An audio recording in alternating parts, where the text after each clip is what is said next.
कहां पर झरने में अचानक से आ गया तेज सैलाब, क्यों बारिश और बाढ़ के आगे बेबस हो गया अमेरिका, और कैसे उत्तराखंड से पश्चिम बंगाल तक बाढ़ बारिश के बाद तबाही मची है। इन सभी खबरों के लिए आप देखिए बाढ़ बारिश टॉप 9।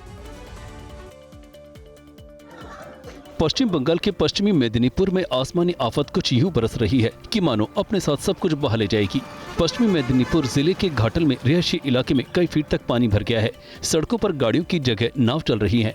लोगों के घरों में पानी घुस गया है। रिहायशी इलाके में पानी और बढ़ रहा है। घाटल इलाके में पानी में डूबने से 3 लोगों की मौत की खबर है। ये वीडियो पुणे के कालू झरने का है, जहां एक युवक पानी के तेज बहाव में फंसा साफ नजर आ रहा है। दरअसल हैदराबाद से कुछ पर्यटक कालू झरना घूमने आए थे। इसी बीच अचानक झरने में पानी का बहाव बढ़ गया और एक युवक का पैर फिसल गया और वो सीधे झरने के बहाव के साथ बहने लगा। इसी बीच उसके साथियों ने स्कार्फ और चुन्नियों की रस्सी बनाई और उसकी जान बचा ली।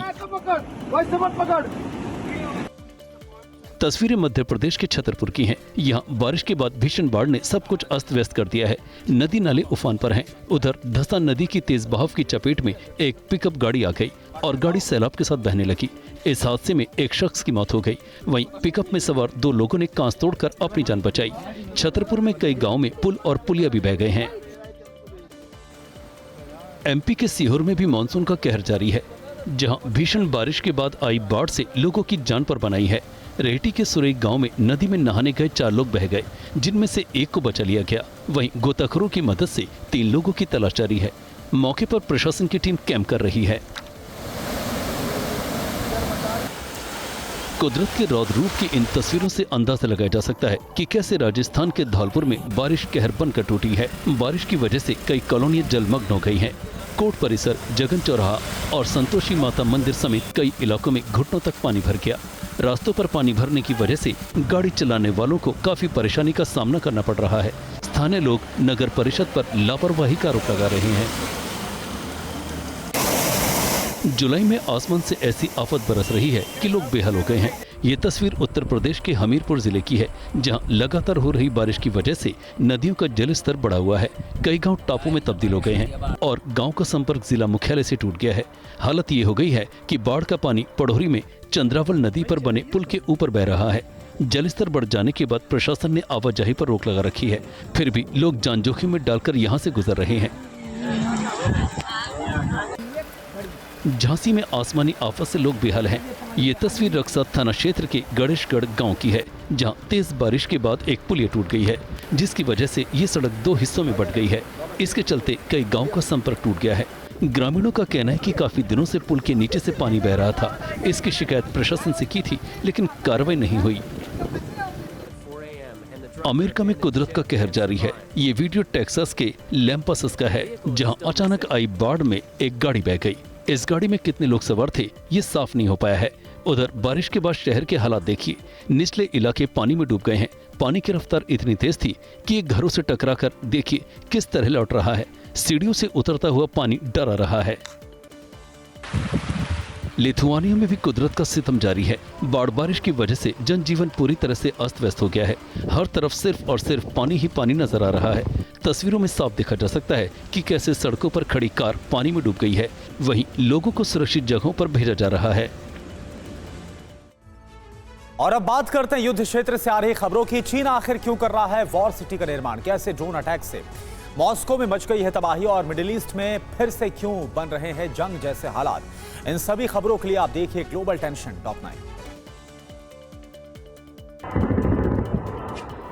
भीषण विस्फोट से तबाही की खौफनाक तस्वीरें यूक्रेन के मेझोवा से सामने आई, जब रूस ने मिसाइल से टारगेटेड अटैक किया, जिससे मेझोवा में कई जगहों पर भीषण आग लग गई।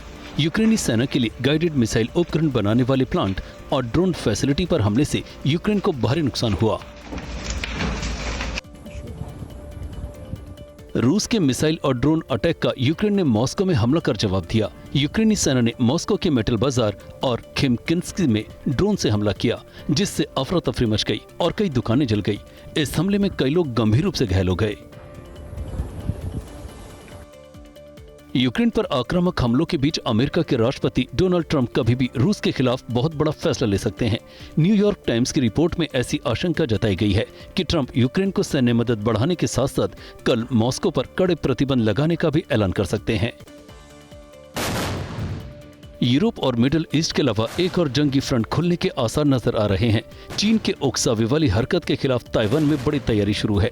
ताइवान के 22,000 से ज्यादा रिजर्व सैनिक युद्धाभ्यास हान कुआंग के जरिए अपनी क्षमताओं का परीक्षण कर रहे हैं। तो वहीं चीन ने अपने स्टील्थ फाइटर जेट J-35 का प्रोडक्शन बढ़ा दिया है। एक रिपोर्ट के मुताबिक एडवांस वेपन के लिए चीन में कई मेगा फैक्ट्रियां खोली गई हैं। चीन में पेंटागन से भी 10 गुना बड़ी बीजिंग वॉर सिटी का निर्माण जारी है। गाजा में इजरायल का विध्वंसक प्रहार जारी है। इजरायली सेना ने गाजा में हमास के 150 से ज्यादा ठिकानों पर बमबारी की और उसे तबाह कर दिया। वहीं हमास ने वीडियो जारी कर गाजा में IDF के 2 मर्क व टैंकों को तबाह करने का दावा किया है। हमास ने यह हमला यासीन 105 मिसाइल से किया।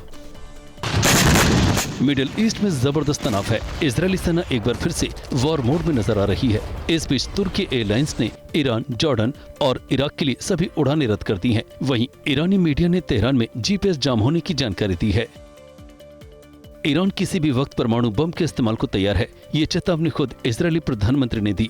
एक इंटरव्यू में नेतन्याहू ने कहा कि यूरेनियम संवर्धन कर अगर ईरान ने परमाणु बम बना लिया है तो वो इसका इस्तेमाल इजरायल पर जरूर करेगा। हमें इस खतरे से निपटने के लिए तैयार रहना होगा।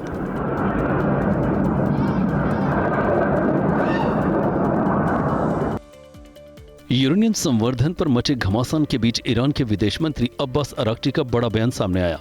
अराक्ची ने कहा कि उनका देश अमेरिका के साथ परमाणु वार्ता को तैयार हो सकता है, बशर्ते कि इस बात की गारंटी हो कि ईरान के खिलाफ 22 जून जैसी कार्रवाई दोबारा नहीं होगी। रूस ने ईरान में हथियारों की सप्लाई शुरू कर दी है। दावा किया जा रहा है कि रूस के कई विमान हथियार लेकर तेहरान पहुंचे हैं। वहीं ईरान ने यूरोपीय देशों पर ड्रोन हमले की धमकी दी है और कहा है कि आने वाले दिनों में यूरोप पर एक बड़ा ड्रोन हमला हो सकता है। आखिर क्यों छात्र को डीएम ने मारा थप्पड़? कहां पर कार ने बाइक को 3 किलोमीटर तक घसीटा और ब्रज मंडल यात्रा को लेकर नूह में कैसी तैयारियां? इन सभी खबरों के लिए आप देखिए देश टॉप 9। आज सावन का पहला सोमवार है। ऐसे में मंदिरों में भक्तों का सैलाब उमड़ा हुआ है। शिवालय हर हर महादेव के जयकारों से गूंज रहे हैं। हरिद्वार, वाराणसी और उज्जैन के महाकाल मंदिर से लेकर देवघर तक शिव भक्त भोले बाबा की भक्ति में डूबे नजर आ रहे हैं। हरियाणा के नूह में आज ब्रजमंडल यात्रा निकाली जाएगी। इस दौरान श्रद्धालु नलहट शिव मंदिर में जलाभिषेक करेंगे। उधर ब्रजमंडल यात्रा को लेकर सुरक्षा के पुख्ता इंतजाम किए गए हैं। इंटरनेट और बल्क SMS सेवाएं निलंबित कर दी गई हैं। दरअसल 2 साल पहले ब्रजमंडल यात्रा के दौरान नूह में हिंसा भड़की थी, जिसके कारण हरियाणा सरकार कोई कोताही नहीं बरतना चाहती। उत्तराखंड में फर्जी बाबाओं के खिलाफ ऑपरेशन कालनी भी जारी है। अब तक 100 से ज्यादा फर्जी बाबाओं को गिरफ्तार किया गया है, जिनमें बांग्लादेशी नागरिक भी शामिल हैं। वहीं उत्तराखंड के CM पुष्कर सिंह धामी ने कहा कि आस्था से खिलवाड़ मंजूर नहीं है।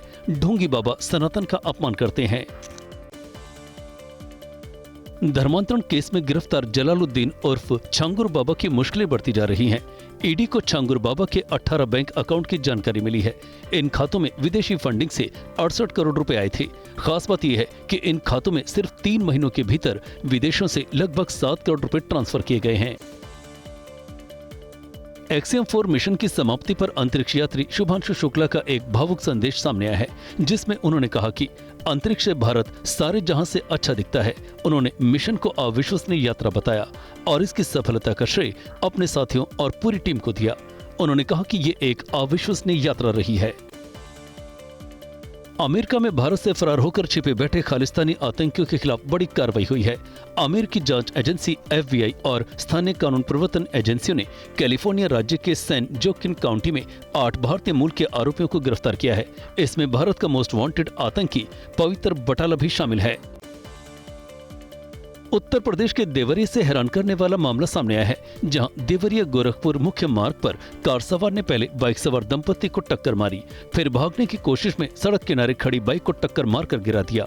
इस दौरान कार में बाइक फंस गई। इसके बावजूद कार ड्राइवर बाइक को करीब 3 किलोमीटर तक घसीटता रहा। फिलहाल पुलिस ने कार और बाइक दोनों को कब्जे में ले लिया है। ये तस्वीर मध्य प्रदेश के भिंड की है, जहां भिंड के जिलाधिकारी संजीव श्रीवास्तव ने एक छात्र को कई तमाचे जड़ दिए, जिसका वीडियो सोशल मीडिया पर जमकर वायरल हो रहा है। वीडियो में नजर आ रहा है कि कलेक्टर छात्र से पूछताछ कर रहे हैं, लेकिन छात्र जवाब नहीं देता। इस पर कलेक्टर गुस्से में आकर उसे 2 थप्पड़ मारते हैं। छात्र को थप्पड़ मारने का वीडियो करीब 3 महीने पुराना बताया जा रहा है। और अब अपराध जगत की खबरें। बिहार में कैसे बेलगाम हो गए हैं अपराधी, कहां पर दबंगों ने की उप सरपंच की सरेआम पिटाई और लग्जरी कार में किसने की बकरी की चोरी। इन सभी खबरों के लिए आप देखिए अपराध टॉप 9। बिहार में बेखौफ अपराधियों का तांडव जारी है। पटना में दिन दहाड़े एक वकील की गोली मारकर हत्या कर दी गई, जिनकी पहचान जितेंद्र महतो नाम के रूप में हुई है। वकील जितेंद्र महतो घर लौट रहे थे। इसी दौरान अपराधियों ने उन पर फायरिंग कर दी और फरार हो गए। पुलिस फिलहाल हत्या के पीछे प्रॉपर्टी विवाद की आशंका जता रही है। ताबड़तोड़ फायरिंग की तस्वीर बिहार की राजधानी पटना की है, जहां गौरीचक थाना क्षेत्र के सोहगी मोड़ के पास बदमाशों ने एक बाइक मैकेनिक को गोली मार दी। वीडियो में देखिए, एक बदमाश हाथ में बंदूक लेकर कार से निकलता है और ताबड़तोड़ फायरिंग शुरू कर देता है। अचानक फायरिंग से वहां अफरा तफरी मच जाती है। बाइक मैकेनिक आलोक कुमार को गोली मारने के बाद बदमाश वहां से फरार हो जाते हैं। बिहार के छपरा में अपराधियों ने दिन दहाड़े एक शिक्षक की हत्या कर दी। घटना दरियापुर थाना क्षेत्र के परसा इलाके की है, जहां शिक्षक विक्रम राय कार से बाजार जा रहे थे। तभी नकाबपोश बदमाशों ने उन पर फायरिंग कर दी। इस गोलीबारी में एक युवक को भी गोली लग गई, जिसे गंभीर हालत में अस्पताल में भर्ती कराया गया है। गुरुग्राम की टेनिस खिलाड़ी राधिका हत्याकांड में कई नए खुलासे हो रहे हैं। राधिका की दोस्त हिमांशिका का कहना है कि उसकी हत्या की प्लानिंग मौत के दिन के 3 दिनों से चल रही थी। हिमांशिका ने अपने वीडियो में कहा है कि वो राधिका को काफी करीब से जानती थी। कई बातें उसके खिलाफ गलत कही गई हैं। हिमांशिका का ये भी दावा है कि वो सोशल मीडिया पर बहुत सक्रिय नहीं थी। दिल्ली यूनिवर्सिटी की लापता छात्रा स्नेहा का शव बरामद हुआ है। त्रिपुरा की रहने वाली स्नेहा का शव गीता कॉलोनी फ्लाईओवर के नीचे मिला। जानकारी के मुताबिक स्नेहा ने आखिरी बार अपने परिवार से 7 जुलाई को बात की थी। महाराष्ट्र के बीड में दबंगों ने एक उप सरपंच की जमकर पिटाई की। तस्वीरों में आप देख सकते हैं कि सड़क पर कुछ लोग लाठी डंडों से एक शख्स की पिटाई कर रहे हैं। जिस शख्स को पीटा जा रहा है वो गांव के उप सरपंच लक्ष्मण चौहान है, जिसने पंचायत में हो रही धांधली के खिलाफ आवाज बुलंद की थी। इस हमले का वीडियो सोशल मीडिया पर सामने आने के बाद लोगों में आक्रोश है। उप सरपंच के समर्थकों ने पुलिस से कार्रवाई की मांग की है।